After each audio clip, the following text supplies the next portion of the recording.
نذيرا وداع إلى الله بإذنه وكما سراجا منيرا أما بعد فقد قال الله تعالى في كلامه المجيد والفرقانه الحميد أعوذ بالله من الشيطان الرجيم بسم الله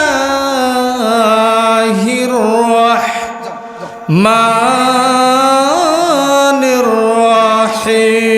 الرحيم إن الله وملائكته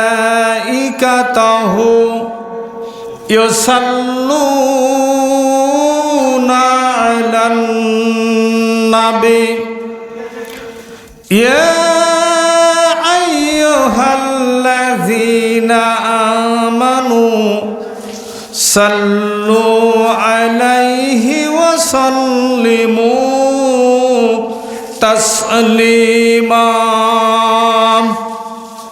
আমার সঙ্গে আপনারা মহব্বতের সহিত পড়ুন তো আল্লাহুম্মা সাল্লি আলা মুহাম্মাদিন ওয়া আলা আলি মুহাম্মাদিন কামা সাল্লাইতা আলা ইব্রাহিম ওয়া আলা আলি ইব্রাহিম ইন্নাকা হামিদুম মাজিদ আল্লাহুম্মা বারিক আলা মুহাম্মাদিন ওয়া আলা আলি মুহাম্মাদিন কামা বারাকতা আলা ইব্রাহিম ওয়া আলা আলি ইব্রাহিম ইন্নাকা হামিদুম মাজিদ বিসমিল্লাহির রহমানির রহিম ওয়ালা নাবলুওয়ান্নাকুম বিশাইইম মিনাল খাউফি ওয়াল জু'i মিনাল খাউফি ওয়াল জু'i ওয়া নাকসিম মিনাল আমওয়ালি ওয়াল আনফুসি ওয়াস সামারাত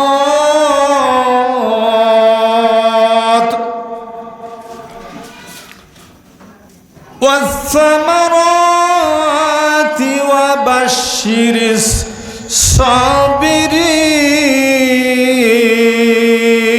الصابرين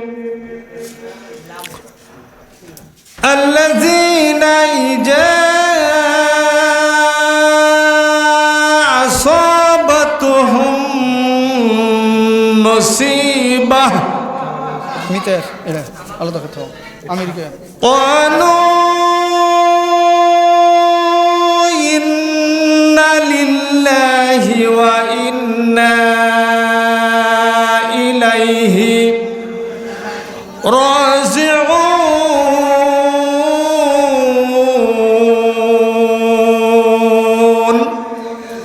الله أكبر صدق الله العظيم عن عبد الله بن عمر أن رسول الله صلى الله عليه وسلم قال الصلاة والصيام والقرآن يشفعون للعبد يوم القيامة يقول الصلاة أن يرى صلاة النور فشفعني فيه يقول الصيام أن يرى منعته التام والشهوات بالنهار فشفعني فيه ويقول القرآن منعته والنوم بالليل وشفعني فيه قال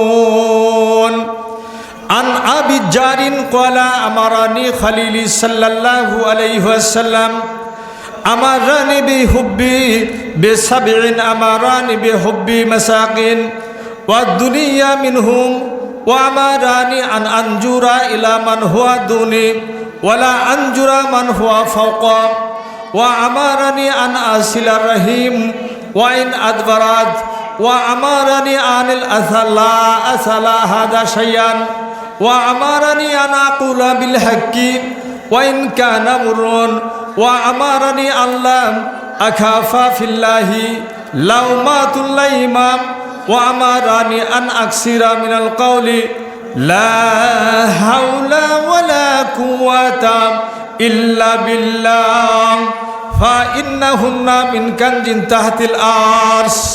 বলেন মারহাবা। বাইগাসা ফুরকানিয়া হাফিজিয়া মাদ্রাসা লিল্লা বোর্ডিং যথেষ্ট নয়, কি বলেন, কথা ঠিক কিনা? সেই দিকে আমি দৃষ্টি দিব। তারপর আবারও কয়েক মিনিট কথা বলেই আমি সেই দিকে যাব। আপনারা কয়েকটি মিনিট কথা আমার শুনবেন না ভাই? জুড়ে বলেন, শুনবেন না? বিশ্বনবী জনাবে মুহাম্মদ রাসূলুল্লাহ সাল্লাল্লাহু আলাইহি ওয়াসাল্লাম এতগুলো নির্যাতিত অবস্থায় দুনিয়ার মায়া ত্যাগ করে চলে গেল। তিনি আমাদের প্রতি কি রাগ করে থাকবেন ভাই? কথা বলেন, রাগ করে থাকবেন? তিনি রাগ করে থাকবেন না। কাল কিয়ামতের ময়দানে, মুসিবতের দিনে, আহকামুল হাকিমিনের আদালতে চিফ ব্যারিস্টার হিসাবে উপস্থিত থেকে আমাদের পক্ষে কোরআনুল কারীম, সালাত, সিয়ামকে সাথে নিয়ে মারাত্মকভাবে জেরা উপস্থিত করে জান্নাতের ব্যবস্থা করে দেবেন। সুবহানাল্লাহ। খান আবারও বলি সাল্লাল্লাহু আলাইহি ওয়াসাল্লাম। বিশ্বনবী জীবনে বেশ কিছু যুদ্ধ হয়েছিল। তার মধ্যে বদর, উহুদের পরে অন্যতম উল্লেখযোগ্য আরেকটি যুদ্ধ ছিল। এই যুদ্ধটার নাম হচ্ছে খন্দকের যুদ্ধ। কি যুদ্ধ বললাম ভাই? কথা বলেন তো ভাই, কি যুদ্ধ বললাম? খন্দকের যুদ্ধ। এই খন্দকের যুদ্ধকে বলা হয় আহজাবের যুদ্ধ। আহজাব শব্দটির অর্থ হচ্ছে সম্মিলিত বাহিনী। বিশ্বনবীকে দুনিয়া থেকে খতম করে দেওয়ার জন্য, ইসলামকে দুনিয়া থেকে শেষ করে দেওয়ার জন্য, কোরআনুল কারীমের দুনিয়ার আগমন বার্তাকে বন্ধ করে দেওয়ার জন্য, বিশ্বনবীর সাহাবীবর্গকে দুনিয়া থেকে শেষ করে দেওয়ার নিমিত্তে তারা দল, মত, ধর্ম, বর্ণ, গোত্র, তৎকালীন সময়ে গোত্রদ্বন্দ্ব মারাত্মক ছিল। এক গোত্রের লোক আরেক গোত্রের লোককে দেখতে পারত না। কিন্তু সেই দিন তারা গোত্রদ্বন্দ্ব ভুলে এক কাতারে একত্রিত হলো এ কারণে যে বিশ্বনবীকে তারা দুনিয়া থেকে নিঃশেষ করে ফেলবে। এজন্য সম্মিলিত বাহিনী তারা খন্দক প্রান্তরে যুদ্ধের প্রস্তুতি নিয়ে চলে গেল। বিশ্বনবীও সেখানে তাদের জবাব দেওয়ার জন্য সাহাবীবর্গকে নিয়ে অবস্থান নিয়েছেন। সাহাবীদের সংখ্যা ছিল 1000। জুড়ে বলেন তো ভাই, কতজন? অপোজিটে বিশ্বনবীর এগেনিস্টে অংশগ্রহণ করছে 3000। 3000-এর কাছে 1000 মানুষ টিকতে পারবে ভাই? পারবে না। মামা বলছে পারবে না। 3000 মানুষের কাছে 1000 মানুষ, আপাতত দৃষ্টিতে মানুষ মনে করলো যে টিকা খুব কঠিন হবে। কি বলেন, কথা ঠিক না? আল্লাহ রাসূল বললেন যে এই সমতল ভূমিতে আমরা তাঁবুর মধ্যে বসে থাকবো না, আমরা এখানে একটা পরিখা খনন করব, অর্থাৎ খন্দক খনন করব। আল্লাহ রাসূল বললেন, তোমরা এখানে কিছু সংখ্যক সাহাবী পূর্ব দিক থেকে পশ্চিম দিকে এই পরিখা খনন করতে করতে, খন্দক কাটতে কাটতে, নালা কাটতে কাটতে পূর্ব দিকে যাও, পশ্চিম দিক থেকে পূর্ব দিকে যাও, আর পূর্ব দিক থেকে পশ্চিম দিকে যাও। পশ্চিম দিকের যেই সমস্ত সাহাবী পরিখা খনন করছেন, তারা এগুতে এগুতে হঠাৎ করে বিশাল একটা পাথর সেখানে বেঁধে গেল। এ পাথর কোনো ক্রমে সাহাবীবর্গ ভেদ করে সামনে যেতে পারছে না। কয়েকজন সাহাবী খন্দক থেকে উপরে উঠলেন, ওঠার পর চিৎকার দিয়ে বলছেন, হ্যাঁ ভাই, এই পাথর এমন পাথর বেঁধে গেছে, এইটা আমাদের অস্ত্র দ্বারা কখনোই কাটা সম্ভব হচ্ছে না। বিশ্বনবীকে জানানো হলো। বিশ্বনবী পূর্ব প্রান্তে অবস্থান করছেন। সেখান থেকে আল্লাহ রাসূল উঠলেন। ওঠার পর পশ্চিম প্রান্তে আসলেন। ওই খন্দকের দিকে তাকালেন, দেখতে পেলেন বিশাল একটা কালো পাথর, যা সাহাবীরা কেটে সামনে যেতে পারছে না। আল্লাহ রাসূল বললেন, ঠিক আছে, আমাকে এই কাটার অস্ত্রটা আপনারা দেন, আমি নিজেই এই খন্দকের মধ্যে নেমে এটাকে কাটবো। সুবহানাল্লাহ কোন। আল্লাহ রাসূল নিজে নামলেন, নামার পর অস্ত্রটা হাতে নিয়েছেন, নিয়ে এইভাবে উপরে উঠিয়েছেন। দেখেন তো ভাই, আমি যখন হাতটা উপরে উঠাচ্ছি তখন আমার জামাটা কিছুটা উপরে উঠে যাচ্ছে না? উপরে উঠে যাচ্ছে না?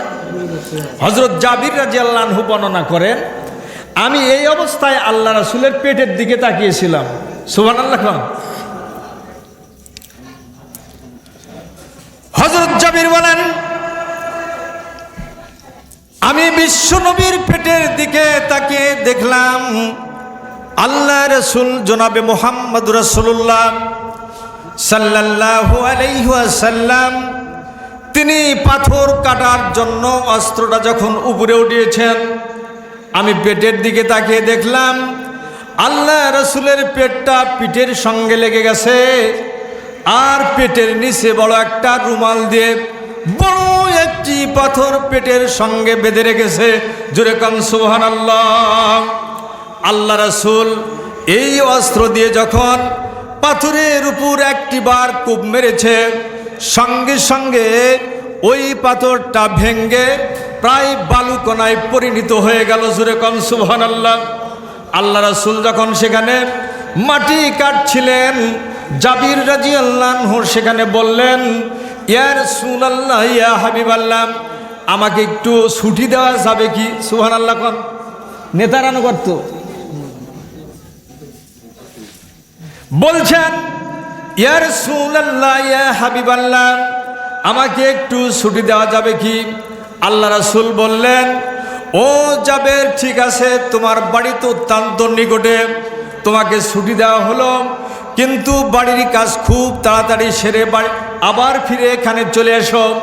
হযরত জাবির রাদিয়াল্লাহু আনহু বাড়িতে চলে গেলেন। যাওয়ার পর দরজায় নক করলেন, স্ত্রীকে ডাক দিলেন, দেওয়ার পর বললেন, হ্যাঁ গো, তোমার কাছে কোনো খাবার আছে নাকি? বিশ্ব নবী জনাবি মুহাম্মদ রাসূলুল্লাহ সাল্লাল্লাহু আলাইহি ওয়াসাল্লামকে অত্যন্ত ক্ষুধার্ত অবস্থায় দেখেছি, তার জন্য একটু খাদ্য প্রস্তুত করে দাও। জাবিরের স্ত্রী বলছেন, হ্যাঁ গো, বাড়িতে তেমন কিছু খাবার নাই, চুলার মধ্যে কয়েক মুঠ গম ছাড়া কিছু নাই, আর তেমন তরিতরকারিও কিছু নাই। হযরত জাবির বললেন, কালকে যে একটা আমার ছাগলের বাচ্চা প্রসব করেছিল, ছাগল ছানা প্রসব করেছিল, এই ছাগল ছানাটা কোথায় রয়েছে একটু বলে দাও। এবার স্ত্রী বলছেন, ওই যে ওই ছাগল ছানাটা, একটু গল্প কম করা লাগবে ওখানে, ওই যে ওই ছাগল ছানাটা ওর মায়ের সঙ্গে ওইখানে ঘুমাচ্ছে। এ ভাই, একটা কথা বলেন তো, আগে বাইগাছার মানুষরা মোটা তাজা গায়ে কিনতো না ভাই? কুরবানি দিবার গায়ে কিনতো না? এই যে আমার জহুরুল মামা আমার বাড়ির পাশ দিয়ে গোবিন্দপাড়া যাচ্ছে, কয়েকজন আপনাদের গ্রামের মিলে, তখন আমি ছোট ছিলাম। মামা কোথায় যাবেন? আরে বা গোবিন্দপাড়া থেকে একটা গরু কিনে আসছি, আর দেখি পেটের মধ্যে বাছুর, পেটের মধ্যে বাছুর। যদি কুরবানির গরুর পেটের মধ্যে বাছুর থাকে, মানুষ ওই গরুর গোশত খাবার চায়? কতক্ষণ খাবার চাই? খাবার চাই না। কিন্তু আল্লাহ রাসূল বলেছেন, যদি কুরবানির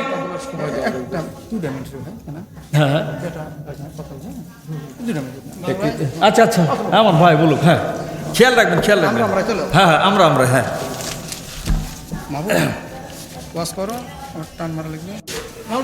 হযরত জাবির রাদিয়াল্লাহু আনহু এই ছানাটাকে সেখান থেকে ধরে আনলেন, স্বামী স্ত্রী মিলে ওই ছানাটাকে জবাই করলেন, ছাগলের বাচ্চাটা জবাই করলেন। কেবলমাত্র 1-2 কেজি গোশত হতে পারে ছাগল ছানার গোশতগুলা।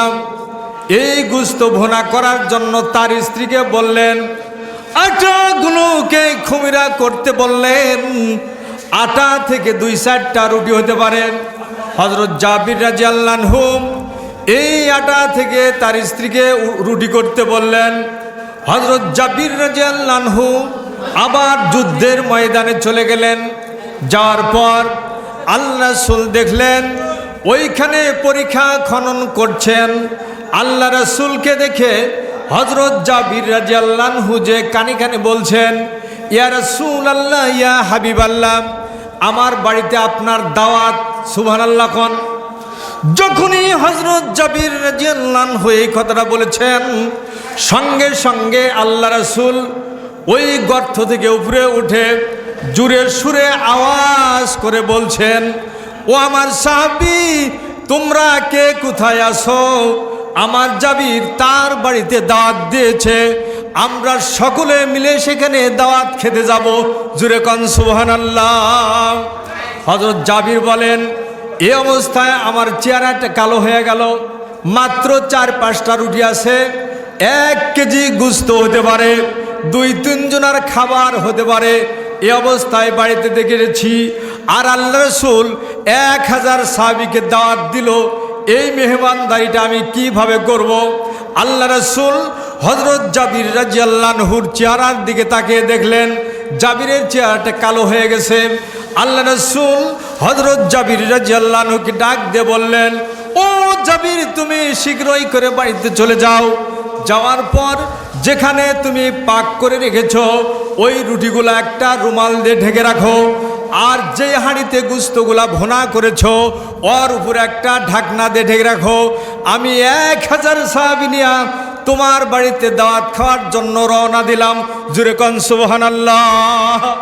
মন মানে না, হযরত জাবির রাদিয়াল্লাহু আনহু বাড়িতে চলে গেলেন।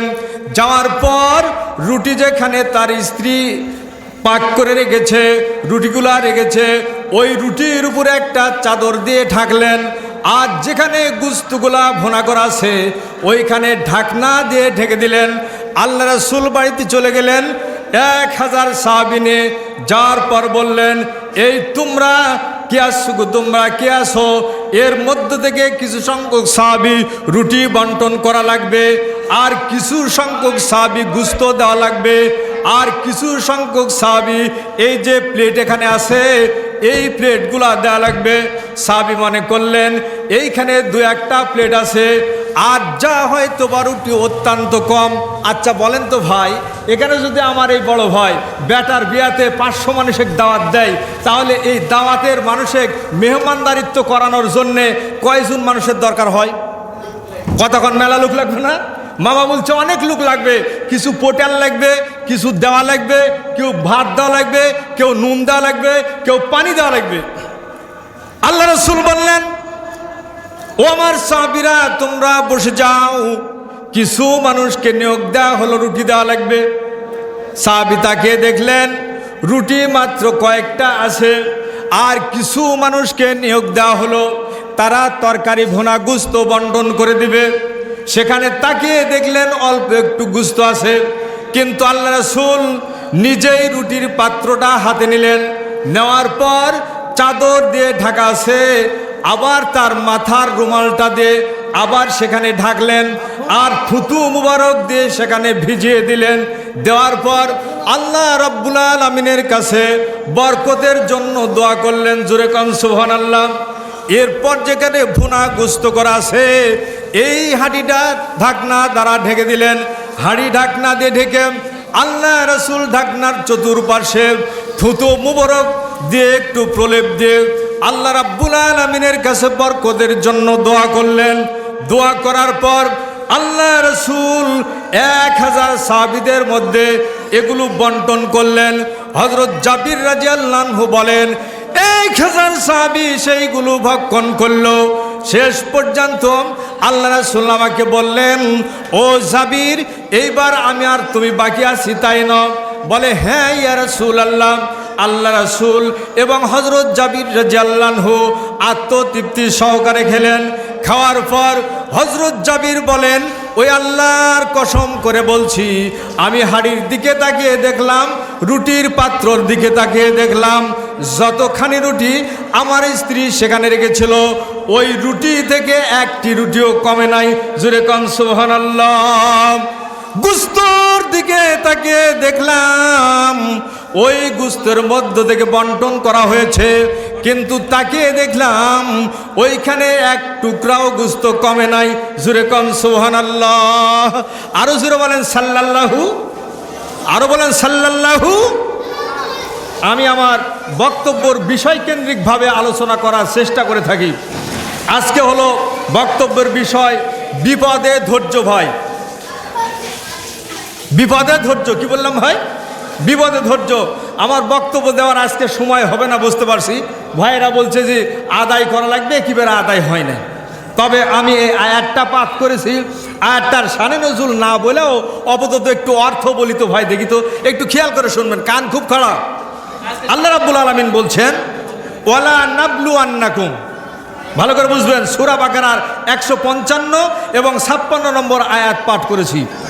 ওয়ালা নাবলু আন্নাকুম, লামে তাকিদ, অবশ্যই আমি আল্লাহ রাব্বুল আলামিন তোমাদেরকে পরীক্ষা করব, বেশাইন, কোনো কিছুতে, মিনাল খৌফে, ভয় দিয়ে, ওয়া জুয়ে, এবং ভীতির মাধ্যমে, ওয়া নাকসিম মিনাল আমওয়ালে, মালের বহুবচন আমওয়াল, ধন সম্পদের স্বল্পতা দিয়ে, ওয়াল আনফুসে, এবং জীবনের স্বল্পতা দিয়ে, তার মানে মানুষের মৃত্যুবরণ করার মধ্য দিয়ে, ওয়া সামারত, সামারার বহুবচন সামারত, ফলমূলের স্বল্পতা দিয়া আমি আল্লাহ রাব্বুল আলামিন তোমাদেরকে পরীক্ষা করব।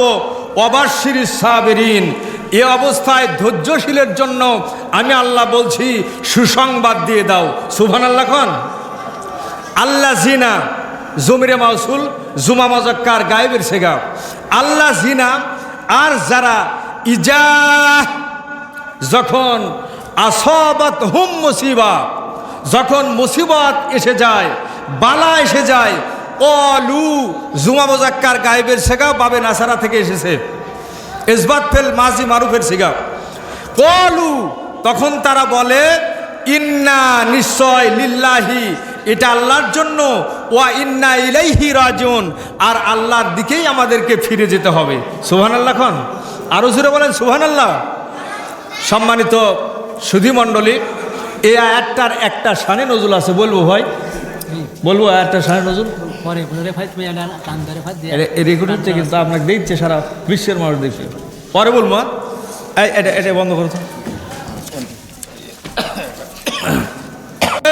অস্ত্রপাতিতে মুসলমান যখন তাদের সহ্য বৃদ্ধিতে এগিয়ে যায়, তারা হিংসাত্মবশত ইহুদি নাসারা তারা সহ্য করতে পারে না। দুনিয়া থেকে ইসলামের আদর্শ এবং ইসলামকে খতম করে দেওয়ার জন্য, মুসলমানকে দুর্বল করে দেওয়ার জন্য তারা ইরানে হামলা চালিয়েছে। জম্মু কাশ্মীরে শত শত মানুষকে তারা হত্যা করছে। আল্লাহ মেহেরবানি করে, দয়া করে, মা করে তাম বিশ্বের মুসলমানকে তুমি হেফাজত করো আল্লাহ।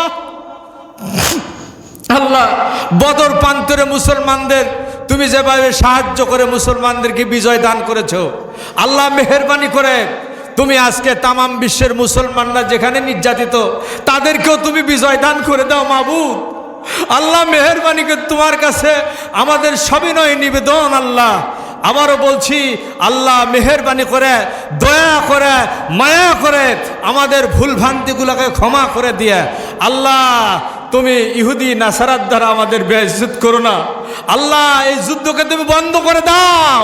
আল্লাহ, মুসলমান সমস্ত মুসলিম রাষ্ট্রের রাষ্ট্রনায়কদেরকে এক হওয়ার তৌফিক দান করে দাও। মুসলমানদের ঈমান আকীদাকে তুমি বৃদ্ধি করে দাও। আল্লাহ, যারা দান করেছে এই দানকে তুমি কবুল আর মঞ্জুর করে নাও। তাকাব্বাল সাদকাতিনা, তাকাব্বাল হাজিল মাজলিসানা, তাকাব্বাল মাদ্রাসা বাইগাসা, ইয়া হাফেজ কারিয়াতু বাইগাসা, ইয়া আল্লাহ, ইয়া হাফেজ সিভিল মুহাফিজ বাগমারা, ইয়া আল্লাহ, ইয়া হাফেজ মুহাফিজ রাজশাহী, ইয়া হাফেজ বিলাদিনা বাংলাদেশ, ইয়া আল্লাহ, ইয়া হাফেজ ইরান ওয়াল ইরাক ওয়াল কাশ্মীর ওয়াল ফিলিস্তিন ওয়াল কুল্লাল আলিম, ইয়া আল্লাহ। ربنا تقبل منا إنك أنت السميع العليم وتب علينا إنك أنت التواب الرحيم واجعل آخر كلامنا إن الموت لا إله إلا الله محمد رسول الله آمين ثم آمين। ভাই সময় শেষ হয়ে গেছে, আরেকজন এটা কে দিল? এটা এই শাহুল ভাই, বাবুর দান কই, বাবুর, বাবু কই? হ্যালো হ্যালো, বাবু কই? ওই এ কথাটাও আমার বলা গেল না, তার কারণ মাহফিলের শুরু থেকে আপনারা অন্যান্য বক্তার হাতে আদায় দেননি, এটা বোঝা গেল।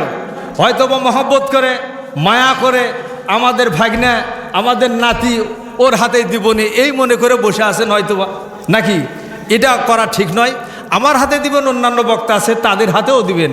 আল্লাহ আপনি সকালে দেন রাত্রি দেন, যেভাবে যেই নিয়ত করে দেন না কেন আল্লাহ কবুল করবেন ইনশাআল্লাহ। নিকটতম ব্যক্তির দোয়াকে আল্লাহ বেশি পছন্দ করেন, এটাও ঠিক আছে। মুসাফিরের দোয়াও আল্লাহ কবুল করেন, সুবহানাল্লাহ খান। এজন্য সামনে বক্তা আছে আমার একেবারে নিকটতম বন্ধু, একসঙ্গে আমরা লেখাপড়া করেছি বালানগর মাদ্রাসায়। আমরা দুইজনেই ফার্স্ট সেকেন্ড ছিলাম। অনেক দিন আমার ভাই একটু কষ্টের মধ্যে ছিলেন, তারপরে আল্লাহ তার আশু ব্যবস্থা করে দিয়েছেন। আমার এই ভাইটা সুন্দর আলোচনা করেন ইনশাআল্লাহ।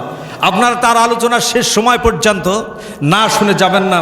আমি একটা খুতবায় হাদিসও পাঠ করেছিলাম, এর আলোকে আবু জার গিফারি রাদিয়াল্লাহু আনহু থেকে বর্ণিত। তিনি বলেন, আমাকে আমার খলিল বিশ্বনবী 7টি বিষয়ে উপদেশ দিয়েছিল।